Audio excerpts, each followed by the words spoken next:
Coach మీరు ఏం తింటారు చెప్పరా మాకు కొంచెం, బికాస్ మేము కూడా మీ ఫిట్నెస్ బాటలో నడిచి, బికాస్ ఫీల్డింగ్ చేసినా చేయకపోయినా మేమందరం కూడా హెల్దీగా ఉండడానికి వాట్ ఈస్ యువర్? సో జనరల్గా అయితే నేను కొంచెం కార్బ్స్ అవాయిడ్ చేస్తానండి. అందరూ ఇదే అంటారండి, అసలు మజా అంతా అందులోనే వస్తుంది. యాక్చువల్లీ ఏంటంటే ఇది మొన్న నేను ఏదో ఇంటర్వ్యూ చూశాను, మన రామ్ గోపాల్ వర్మ అన్నారు, మన తినేది తిండి ఆకలిస్తే తినాలి కానీ నచ్చితే తినడం అన్నట్టు. కొన్నిసార్లు ఏంటంటే నేను బోరింగ్ తిండి కూడా తినేస్తాను. Like what? So I eat lot of fibre, salad ఇవన్నీ తింటాను. ప్రోటీన్ కోసం నేను నాన్ వెజ్, చికెన్, ఎగ్స్ ఇవి కొంచెం తింటాను. బట్ కార్బ్స్ ఎంతైతే అంత అవాయిడ్ చేస్తాను అవసరం బట్టి. And other than that you work out obviously every day, మీకు లైఫే వర్కౌట్ అసలు యాక్చువల్లీ. సో అందుకని ఏంటంటే మీరు అనుకోరు కానీ కొన్నిసార్లు నేను కూడా న్యూట్రిషనిస్ట్ పెట్టుకున్నారా? సో దట్ ఒక ఏజ్ వచ్చినాక certain times it's important to keep measuring your body. మన every body reacts for different things for different manner. So నేను మామూలుగా చేసి వాళ్ళు చూస్తారు, మాకు ఇస్తారు షెడ్యూల్. నేను I will keep reviewing it. Obviously నేనున్న మోస్ట్ ఫీల్డింగ్ కోచ్ కాబట్టి ఫిజికల్లీ నేను ఫిట్ ఉండడం చాలా ఇంపార్టెంట్. సో నేను ఫిట్నెస్ కూడా కొంచెం రెగ్యులర్ చేస్తుంటాను. మొన్న ఎంత అన్యాయం అండి, లాస్ట్ మినిట్ వరకు వచ్చి మన రెస్లరు. అది చాలా అది ఎక్కడో ఎగ్జాక్ట్గా నాకు రీజన్ తెలియదు, బట్ కొన్ని వెయిట్ కేటగిరీ అని చెప్పారు కదా డిస్క్వాలిఫై చేయడానికి. అట్లాంటి స్పోర్ట్లో కొన్నిసార్లు it just go by inches and I felt very sad for her. ఎందుకంటే పాపం అంత కష్టపడి వచ్చి she deserved it. But overall sports మనం దున్నేస్తున్నామండి వరల్డ్. అసలు చూడండి మనం ఎన్ని కేటగిరీస్లో కొత్తగా అసలు ఫెసిలిటీస్ కూడా సరిగ్గా లేని స్పోర్ట్స్లో ఎలా అందరూ ఇదుకుంటూ వచ్చేస్తారండి పిల్లలు, ఎంత ముచ్చటేస్తారు. అవేర్నెస్ అండి. కొన్నిసార్లు నేను మా జిమ్ఖానా గ్రౌండ్ ఉంది, వెనకాల ఫుట్బాల్ గ్రౌండ్ ఉంది, దాంట్లో అథ్లెట్స్ దొరుకుతుంటారు without goal in front, without nothing, but they keep working hard day in day out. నా ఉద్దేశంలో ఎంతో మన దగ్గర టాలెంట్ చాలా ఉంది, కొంచెం ఇన్ఫ్రాస్ట్రక్చర్, కొంచెం ఎంకరేజ్మెంట్ పెరుగుతున్న కొద్దీ సెల్ఫ్ బిలీఫ్ అనేది పెరుగుతుంది. ఎందుకంటే మీరు మీరు మెడల్స్ చూడండి, ఎవ్రీ ఇయర్ మనం కొంచెం పెంచుకుంటూ వెళ్తున్నాం డిఫరెంట్ స్పోర్ట్లో.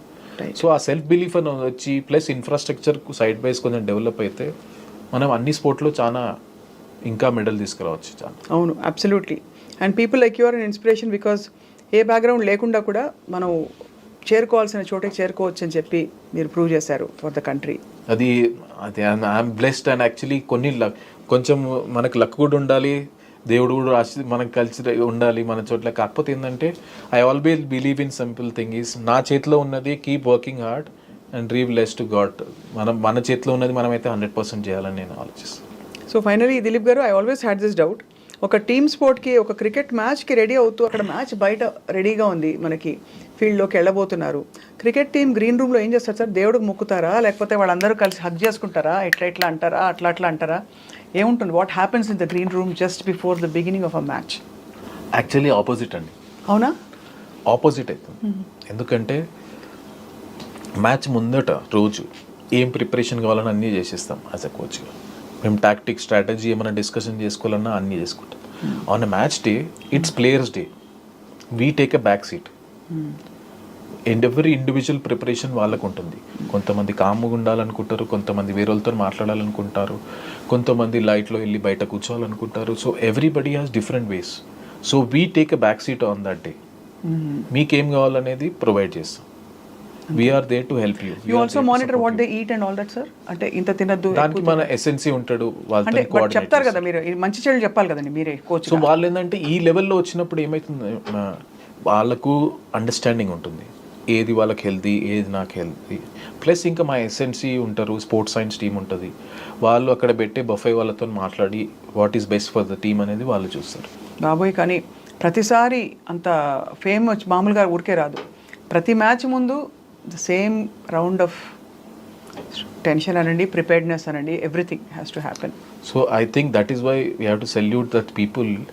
ఈ కాలంలో ఎవరైతే 10 years ఆడారు, మీరు జస్ప్రీత్ బుమ్రాని తీసుకోండి, విరాట్ కోహ్లీని తీసుకోండి, రోహిత్ శర్మని తీసుకోండి, అశ్విన్ని తీసుకోండి, జడేజాని తీసుకోండి, ఎవరైతే ఈ 10 years ఆడిన క్రికెటర్స్ ఉన్నారో వాళ్ళని హ్యాట్స్ ఆఫ్ చెప్పాలి. ఎందుకంటే అన్ని ఫార్మాట్లో అంత ఈజీ కాదు. Day in day after keep performing in a country like where everybody expects you to perform every day and win every day. So వాళ్ళు 10 years ఆడారంటే నిజంగా సెల్యూట్ చెప్పాలి. No salute to all the sportsmen in the country, sports women in the country also, of course I include that, and salute to all the people who cross their barriers and who have reached like you have. Thank you. It's a wonderful interaction with you, Dilip garu. My pleasure అండి. మిమ్మల్ని తెలుసుకోవడం మాకు చాలా సంతోషంగా ఉంది ఇవాళ. నేను actually share చేసుకోవడంలో నాకు ఆనందమైంది, ఎందుకంటే దీనిలో చూసి చాలా తెలుగు వాళ్ళు బిలీవ్ చేయాలి ఏంటంటే తెలుగు అనేది బ్యారియర్ కాదు.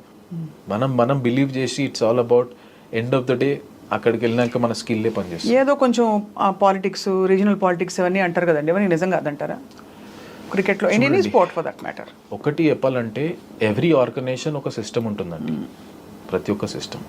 ఇప్పుడు నేను ఆ డెసిషన్ మేకింగ్ పోస్ట్లో లేను, అడ్మినిస్ట్రేషన్ ఎలా నడవాలి అనేది. అవును. కాకపోతే ఒకటి చెప్తాను, మీరు కష్టపడి హార్డ్ వర్క్ చేసి కన్సిస్టెంట్గా మీరు పర్ఫామ్ చేసి keep doing it, your chances will come. అంతే, డెఫినెట్లీ వస్తుంది.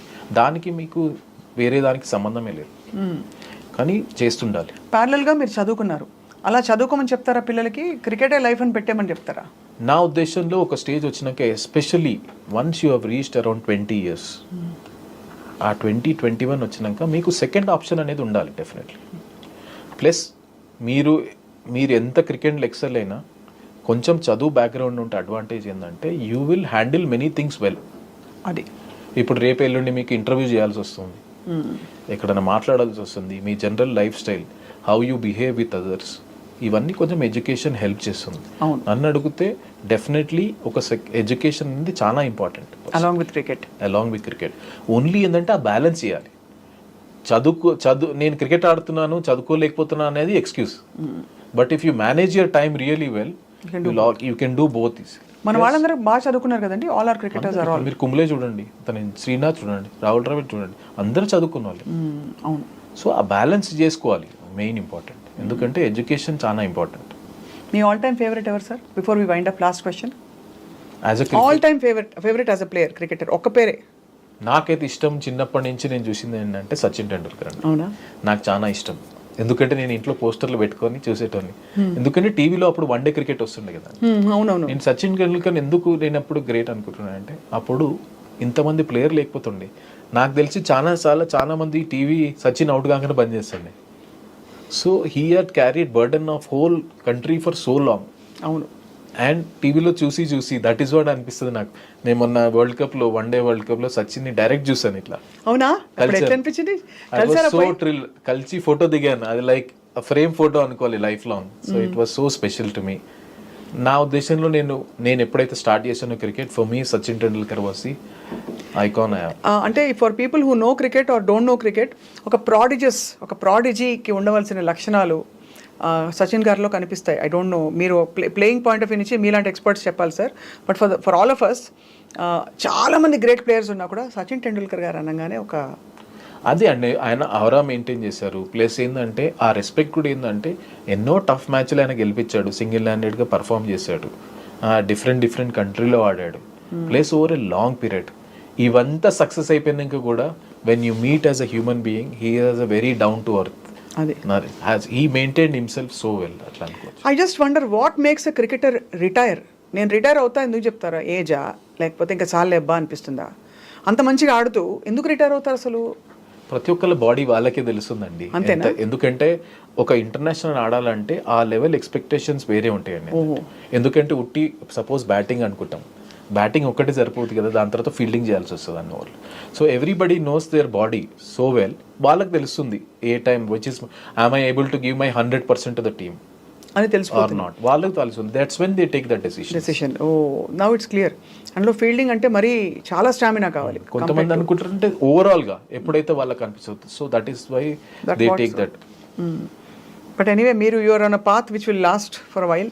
మీరు కోచ్గా ఉన్నారు. We wish you all the very, very best, sir, for India and for the entire team and for the entire nation.